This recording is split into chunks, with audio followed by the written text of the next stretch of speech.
Doreen, your sessions at the Limmud conference have been dealing with the subject of sex. Do you find that the participants were knowledgeable and open? I find the participants at Limmud very open and very eager to learn in general. Knowledgeable is another matter. I think it's very difficult in the observant world to bring together these two subjects. So the first aspect of the revolution here is that we're talking about things. Particularly in Orthodox and observant communities, the idea of public discourse on sex is a very difficult and problematic one, and many people feel inhibited to do so. So you really don't know what the extent of their knowledge is, but my suspicion is it's not that high, even though we're in 2009. And I think that's one of the things that Limmud can bring to participants here, because they're away from their home communities, and certain inhibitions get left behind at home. You know, when you leave home, you can be freer in another city. And I think that's all to the good when it comes to talking about sex. Your sessions have been well attended. Has it been more men or more women? I'd say it's 50-50, and the conversation between the two has also been 50-50, and the questions have come both from men and from women. It hasn't been remarkably one or the other. What kind of questions? Well, mostly questions that take us from the text to the practice. You know, what can we do to develop a contemporary Jewish sex ethic which doesn't depend as much as the texts do on what the rabbis of the Kabbalah, for example, had to say, because part of the point that we were making is that the Kabbalah has enormously influenced traditional sex ethics. And so people are interested in what can work for somebody who is observant and who does want to limit his or her sexuality or maintain some fidelity to the tradition, but at the same time have it be contemporary, have it be responsive to people's real concerns and needs and practices today. I would say that's a very, very vital question. And the other question is, what do we do with problematic texts? Texts that I define as texts of terror, of which the most important is the Kitzur Shulchan Aruch on masturbation. So, you know, what do we say to young people today, particularly young men who are caught in the throes of often having these texts as part of their background and knowing that, you know, sexuality is part of what defines a person and part of a sense of entitlement that each of us has to our bodies and to the life of the body. So how do you reconcile those two things? I would say these are the most profound questions people are raising.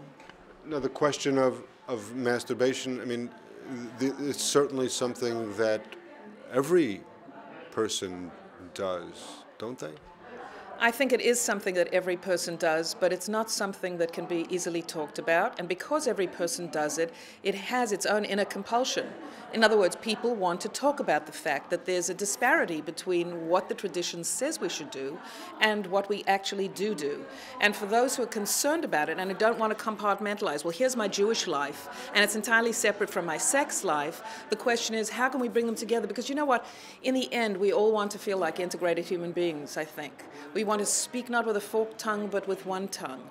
Maybe many voices, but one tongue. Do you know, a sense of internal consistency is what we all strive for.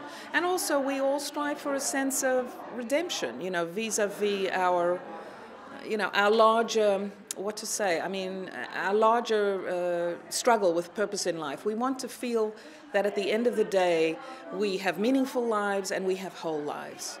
And so, yes, most people do masturbate, and it's a struggle for them to come to terms with it when they look at the tradition. And premarital sex, especially, let's say, with your future partner, a person that you know you're going to be spending your life with, yes. It's something that, as an advisor, you would advise that you should at least know who your partner is, is going to be for the next 30 or 40 or 50 years? Okay, so, you know, the point is that there are two truths here, I think. The one truth is you can't look at partnership making like buying a car, where you go and you test drive the car before you buy the car. Some people, of course, have tried that. The secular community has tried that. And what they've found is that there's certain problematics associated with that. So that's not fully the answer. By the same token, to say to modern people today, particularly those who are not ultra-Orthodox, that there can be no experimentation or no physical contact is also not a reality that's going to fly. Because the fact is that most people feel their urges and want to act on them in some way to enhance their relationship potential with the other person. So I think it's a question of finding limitations that make sense in this generation. Holiness is tied to self-limitation and self-discipline, but also to self-expression. And exactly where that point is going to differ for you and the next person and the next person, but all of us have to come up with an equation that balances, I think, self-expression with self-limitation.